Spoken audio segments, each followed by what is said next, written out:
Good morning, everybody. Welcome.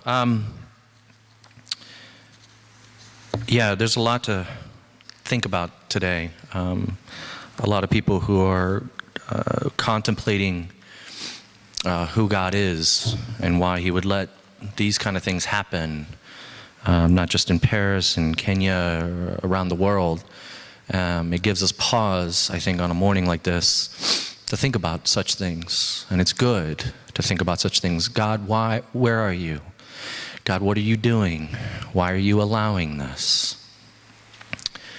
And when we think about those things, we take them to God. There are doubts, there are questions. And that's what we're going to do today, coincidentally enough, looking through the lens of Abraham and looking at how he points to the answer to all those questions. Questions of God, doubts of Him are good. I'll get to that in a little bit. And when you bring them to Him, the way He answers is the most fair and balanced and loving and compassionate way. And we see all of our questions and doubts and answers come about in the person of Jesus Christ on Christmas morning. That's what we're looking at over the next few weeks. We're preparing ourselves for Christmas. And I don't know about you, I think this is the best season of the year. The weather is beautiful, is it not? Great, good weather, nice and chilly outside. Warm up with a blanket inside, get ready for the snow to come. I was driving around the city with my wife the other day, and I noticed the department stores are already starting to put up Merry Christmas. Happy Christmas. Or it's not merry, it's happy now, is it? I don't know what the PC way to say it is. I think it's Happy Christmas, they're saying. Everybody's getting into this Christmas mode. And so that's what we're going to be doing as well. It's beginning to look a lot like Christmas. I won't sing, don't worry. And in order to prepare ourselves for Christmas, what we're doing is we're going through looking at who this Jesus guy is. And if you've come to church your whole life, you've heard about Jesus, obviously, you know Him. But it's imperative for us to rethink, who is He? And what does it mean for my daily life? What does it mean tomorrow? Tomorrow's Monday, I wake up. What does Jesus have anything to do with my life? And if you want to know who Jesus is, you can look at the accounts in the Gospels, Matthew, Mark, Luke, and John. Jesus' birth, little baby Jesus.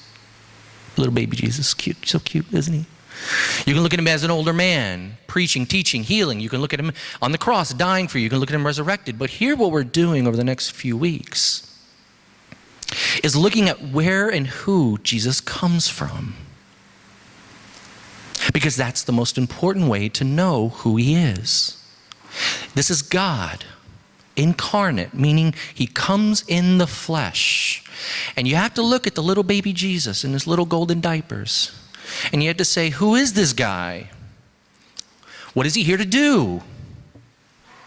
What is his point? What is the meaning for my life for this baby? What does it have anything to do with me?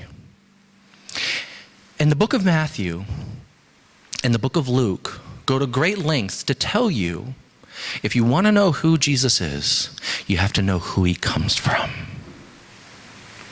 And I said last week, we talked on the genealogy, and I won't go back into that. You can go on YouTube and find it. The genealogy of Jesus is incredibly important. It's filled with broken people. It's filled with losers, outsiders, sinners, irreligious people, immoral, the people, second-class citizens, the people you and I would never want to associate with. And yet God takes those people, and He says, this is where your Savior comes from. As a way to say this is a Savior. This is a King of grace, pure grace. He draws near to you. None of the people in the genealogy of Jesus deserved to be there. None of them earned it. And yet God says, though you don't earn it, I put you in the bloodline. And I also said last week, as modern people, we don't associate our identity with necessarily who we come from. I joked that if you're at a party, the first question you ask somebody is, what do you do? Or maybe, where are you from? Meaning geographically speaking. You don't tend to ask somebody, who was your dad, and who was your grandfather, and who was your great-grandfather? And by the way, let me have a test. Does anybody remember what my dad's name was from last week when I gave it? I'm Aric, son of... Oh, it's hard to have my wife in a small sanctuary because she'll spoil everything that, yes, she spoiled the bruise. But yes, I'm Aric, son of Larry, son of Peter, son of Thomas, son of Gregory. It doesn't make any sense to you. It doesn't matter to you, does it? You care what I do. You care where I live. But Matthew and Luke say, no. If you want to know who Jesus is, you have to know who he comes from. Last week we started looking at Adam, the first guy. Sought his own glory. Jesus was the anti-Adam who gave up his glory, bled out his glory for others. He reversed the curse that Adam brought on. Now we get to the big dog, Abraham. Or Abram, depending on how close you are to him. If he's your homeboy, you can call him Abram. If he's not, you call him Abraham. See, you look at Abraham, and if you've read your Bible at all, or if you've heard anything about the Bible, you'll think Abraham, the father of faith. Paul later writes in the New Testament that Abraham had faith and it was credited to him as righteousness. Abraham's the big guy, right? Tap the brakes on that for a little bit. You get these guys, these men, holy men, in the line of Jesus. David, Jacob, Isaac, Abraham. And you start to go, wait a second, good. That's where the king comes from. That's who Jesus comes from. David, Isaac, Jacob, Abraham, these pillars of faith. Wait a second. David, we'll get to him in a few weeks. We'll look at his life. Adulterer, murderer. Jacob, mama's boy, who stole his inheritance from his older brother.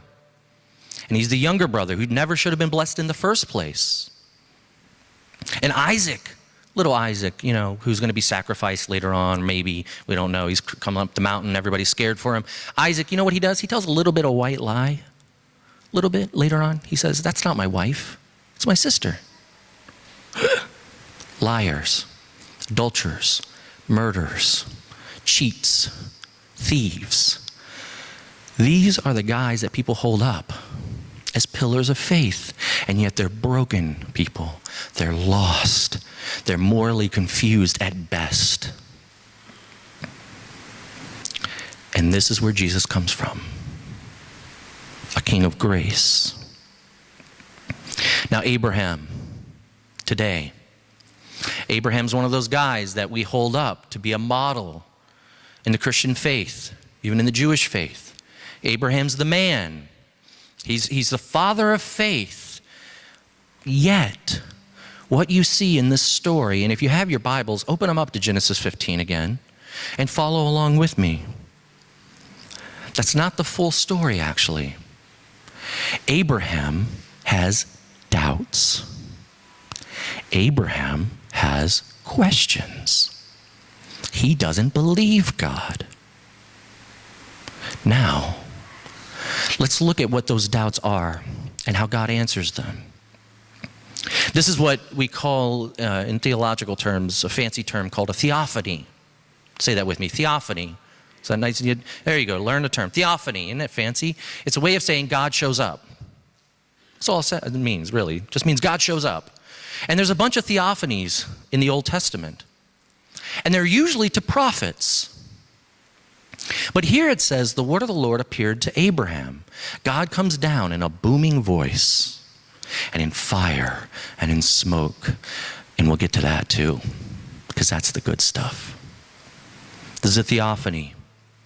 God reveals himself to Abraham. And of course, we know that the ultimate theophany, the ultimate manifestation of God, is on Christmas morning. And this story is just a shadow. It's just a pointer to what's going to come on Christmas morning. In the midst of doubts and of questions, and if you're in the place of your life right now where you say, God, I can't trust you. God, when are you going to deliver? God, where are you?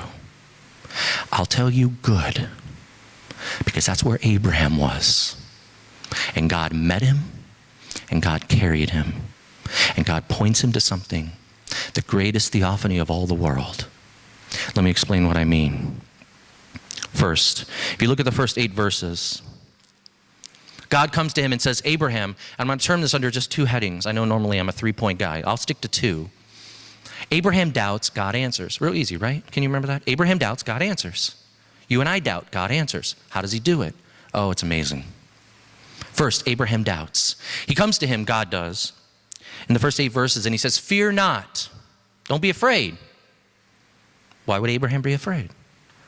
Well, if you read the beginning part of Genesis, you know that Abraham just rescued his nephew Lot, and he's got about 4 armies at least coming down on him. He's scared. He's really scared. He's scared for his life. He's living in mortal fear. And God comes down and says, don't be afraid. I'm your shield. I'm your very great reward. And yet, Abraham looks at him and says, how do I know? He says, I don't have any children, God. I don't have any strength. I don't have any stability. See, at the time, having an heir was strength. It meant that if you were dead, that somehow your name would carry on, your family would carry on. Abraham's got armies breathing down on him, and he looks at God and he says, how do I know? I got nothing. I go, my name's forgotten forever, Abraham says. I'm done. I'm finished. I'm worthless. He says, God, you didn't give me a kid. God, I can't trust you. How do I know you'll come through? Then he believes. And it says it's credited to him as righteousness. And we'd like to think the story ends there, right? And I would love as a pastor just say, simply believe, have faith. Go, let me pray for you now, have faith. But that's not the way the human heart works. Because in a couple verses, Abraham doubts him again. God says, I'm going to bring you into a land. I already brought you out of one land. I'm going to bring you into another. And Abraham says, but how do I know I'm going to get the land?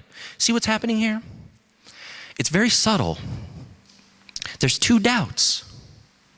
And they look the same on the surface. But underneath, they're not. On the one hand, Abraham's looking at God and saying, how do I know you'll come through? On the other hand, he looks at God and says, how do I know I'll come through? He doubts God. He doubts himself.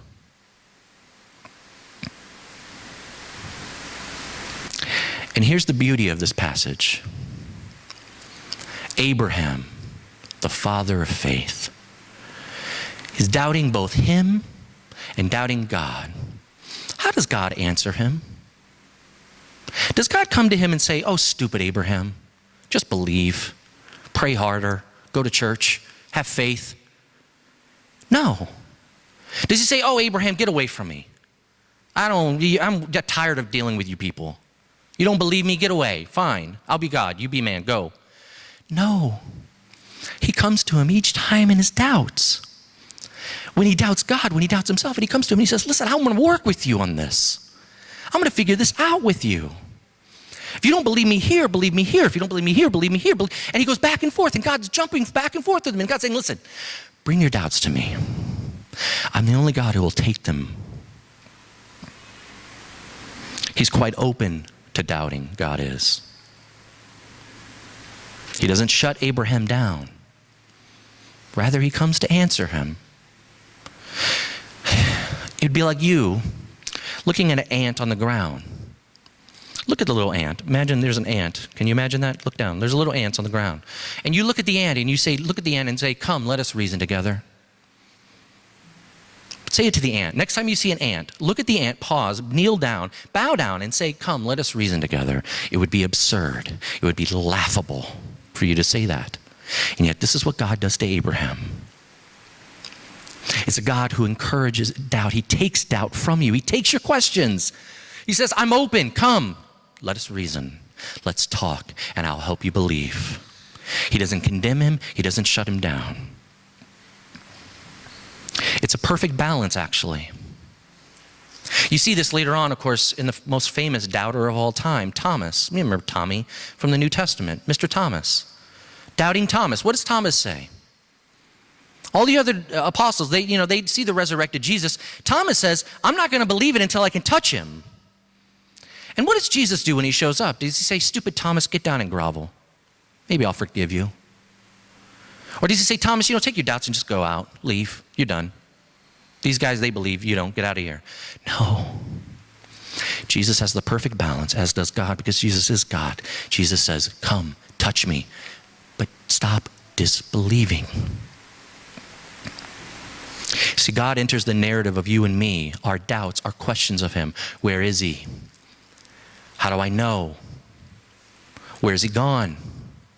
Why isn't he listening to me? And the Lord of the universe stoops down and he says, let us reason. Let's talk. But don't doubt forever. He says, I'll listen to your questions. I'll take your doubts, but not forever. They must end at some point.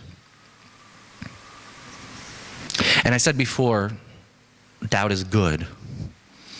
Yes, a pastor standing up here saying doubt is a good thing. It's kind of off-putting, I imagine, for some of you. Like when you hear Gordon Gekko saying greed is good, of course. Greed is good. What do you mean greed is good? And then he goes on the long spiel. You know that. In Wall Street, doubt is good. Why? Because here, when you and I start to doubt God, it means that God is bigger than our previous notions of him. If you have a God that you never doubt, if you have a God that you never question, you have a God who sits in the palm of your hand. You have a small God. You have a God you know. You see him all the time and you know how he operates. You can predict every move. And God says, I will have none of that. I don't live in the palm of your hand. I'm bigger than you. I'm bigger than your notions of me. The minute that we can feel we can grasp all of God is the minute that we've got a small God in a small box. And this is not the God of Abraham. This is not the God of Isaac and Jacob. This is a God who says, I'm in control. You are not. Get used to it. You're not going to like it. You're going to have questions and doubts. Bring them to me. Peter Enns, a Christian writer, wrote, sometimes we think of our faith as a castle, safe, comfortable, familiar. But what if God doesn't want us to be comfortable and safe? What if comfortable and safe keep God at a distance? He closes by saying, doubt tears down the castle walls to force us on a journey. See, when Abraham has doubts and he brings them to God, God says, I'm going to tear down your castle, Abraham, and put you, and he does, put Abraham on a literal journey. And he does the same for you and me. We take our doubts to him. We take our questions. God, where are you?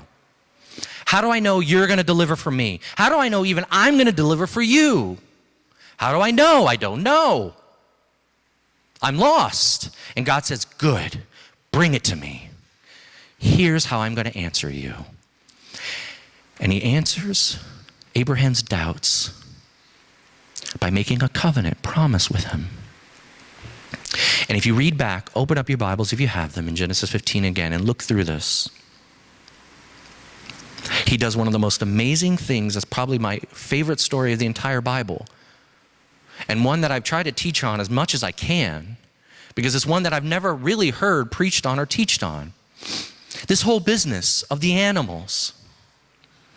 Do you remember, Josh read, he says, go get these animals. Go get that animal, go get that animal, go get that animal. And he says, here's the answer to all your doubts. How do you know, God says, that I'm going to come through for you? Here's how I'll show you. Get the animals. And if you look at this, Abraham does something without prompting. God doesn't say cut the animals in half, but Abraham does. Why? Why would Abraham, God says just go get the animals. Abraham knows what's going on. He cuts them in half. Why? Because Abraham knows what God's going to do. And it's something that you and I don't really understand. Because we live in what we call a written culture or an electronic culture, not an oral culture. See, the way we make promises to one another, you sign a rental agreement, you buy a car. What do? You sign your name to the paper. And when you sign your name to the paper, that means I uphold all the stipulations in this contract. I will pay this at this time. I will do this at this time. Here's my name. And if I don't do it, I'm in default. Right? But that's not what they did in this time. And Abraham knew, at least he thought he knew, what God was doing right now. God says, go get the animals. Abraham cuts them in half. Why? Because in an oral culture, at the time of Abraham, when you were making a promise with someone, mostly what you did, and you see this in the book of Jeremiah chapter 34, God says this to the people again. What you did was you took animals, and it sounds barbaric to us, I understand. You cut them in half, you put them on each side. And the person who was making the promise walked through the animals. And it was a way to say this. In Jeremiah 34, God says this to the people. He says, let you be like the animals that were cut in half. What this was is a way to say, if you walked through the animals, it was to say, I make a promise with you, and if I fail, let me be like these animals. Cut off, dead, stricken, cursed. It's a covenant. I know it sounds barbaric. I know you should try that next time you're having a rental agreement. Try that with your landlord. Say, let's split animals and you walk in between them. I'm not going to sign papers. Let's do the animal thing and see how that works with them. It's gross. It's barbaric. It's disgusting. But that's the point. Because there's a way for God to say to people, or kings to say to subjects, if you don't uphold your end of the bargain, you be killed like them. So Abraham gets these animals. God says, let me answer you, Abraham. You give me your doubts. You gave me your questions. How do you know I'm going to deliver? Let's do this. Cut the animals in half. The other interesting thing about this ceremony is that it was often done when kings took over a kingdom, when kings conquered another land. And when the kings conquered another land, they would split the animals and they would make the subjects walk through the animals to them. The king doesn't go through the animals, because the king is in charge. It's the king saying to the subjects, you walk through, you bow to me or you die. The king never went through the animals because he was the king. They were the subjects. It was an act of humility to walk through these animals. Now you're Abraham. You split the animals open. And it says a darkness came over him. And this wasn't like he just took a nap, by the way. This wasn't just like he just dozed off asleep because he was tired. This was a great darkness. This word for the darkness that came over him would have been a spiritual battle. It would have been loneliness, despair, cut-offness, if that's even a word. Why? Because Abraham thinks he's going to have to go through the animals. Abraham says, I've doubted God. I've doubted myself. Now he's come to take the price. And it means my life, he would say. But that's not what happens. A smoking pot appears, it says. And fire like lightning, it says.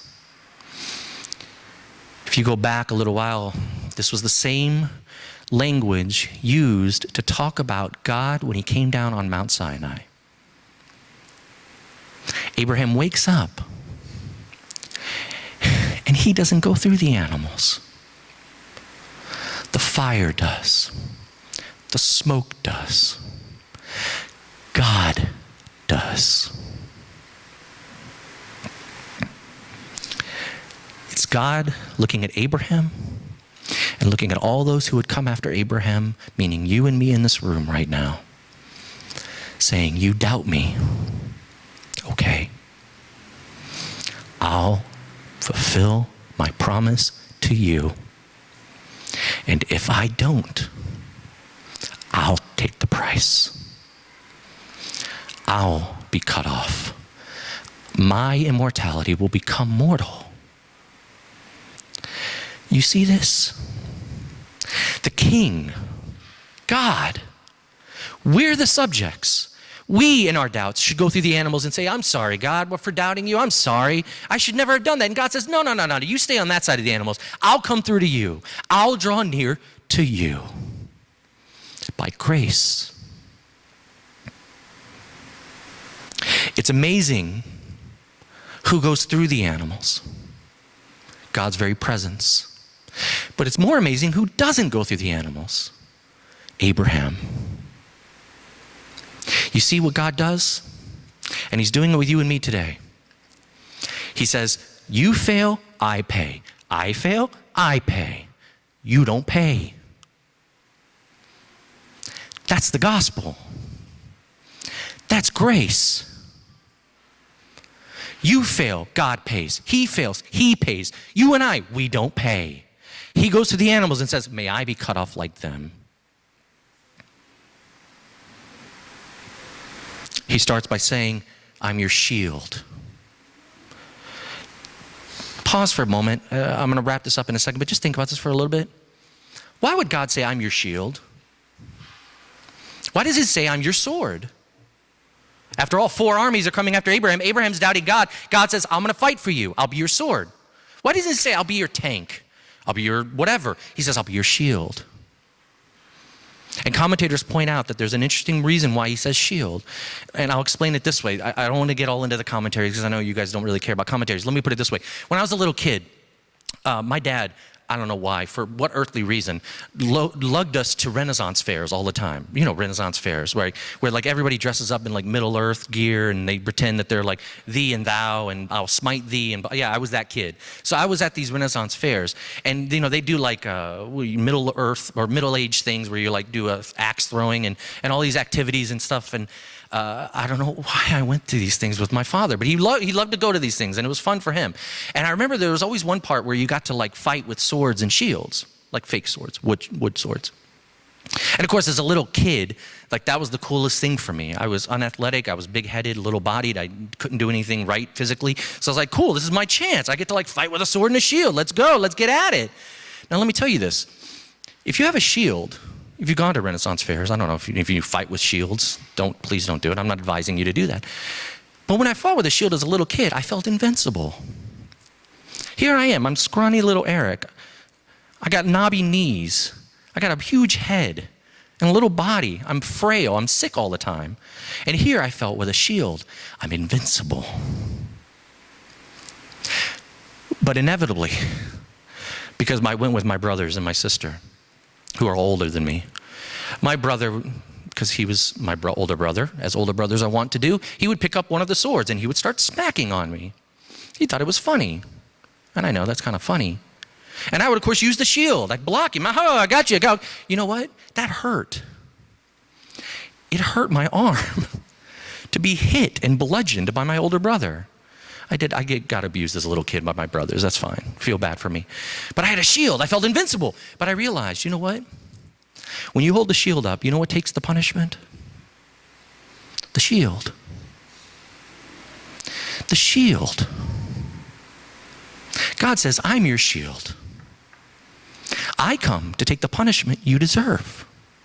And though it may feel like it hurts you in your life, and though you may feel lonely at times, and though you may feel despair, and though you have questions about whether I'm going to come through for you, know this, I'm taking every bludgeon for you. I've taken every hit that can go on you. And it may hurt your arm a little bit, but I'm the shield. I take it from you. And it won't make much sense to hear that God is your shield until you turn and see Jesus on the cross. Abraham took his doubts to God, and God gave him a loving response. Jesus took his doubts to God and said, not my will, but thine be done. If there's any way, let this cup pass before me. And you know what Jesus got? Radio silence. He got nothing but death. You see, Abraham, like you and me, have doubts. We have questions. God, I don't know if you're going to come through. I don't even know if I can come through. And God says, don't worry about it. I'm going to come through. And if you don't believe it, cut the animals in half. I'll walk through them. I'll become mortal. I'll die for you. You don't live up to your end of the bargain, God says. You never have. You never will if you know your own heart. But God says, I'll be your shield. I'll take the blows of death. Mark 15, the darkness comes down. On the night of Christmas, darkness is when the baby comes. You see, all the darkness of the world, all the pain, the anger, the loneliness, the despair, all the hurt, all the tragedy, it came down on him for you. Abraham's story just points to the one who would come from him later on. The son who was born, who had become the shield to take sin on himself, and he was bludgeoned for it. He was cut off when he says, my God, why have you forsaken me? And he hears nothing. So that you and I, by grace, get to go to God with our doubts and our questionings and our wondering hearts.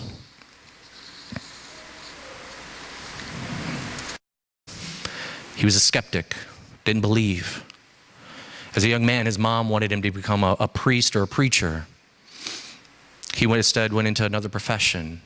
He didn't believe in God, couldn't believe in God. He had too many doubts, too many questions. As a young man, he got the privilege of hearing a few great preachers speak in England, and he heard them, and of course he later converted. And as a young man, at age of 22, he wrote a song that we're going to sing. And it speaks to the narrative of the Christian heart. And it goes something like this. Oh, to grace, how great a debtor daily I'm constrained to be. Let thy goodness, like a fetter, bind my wandering heart to thee. Prone to wander, Lord, I feel it. Prone to leave the God I love. Here's my heart.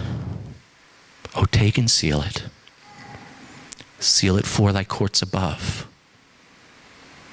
Robinson, throughout his life, would go back and forth in his doubts and misgivings about God.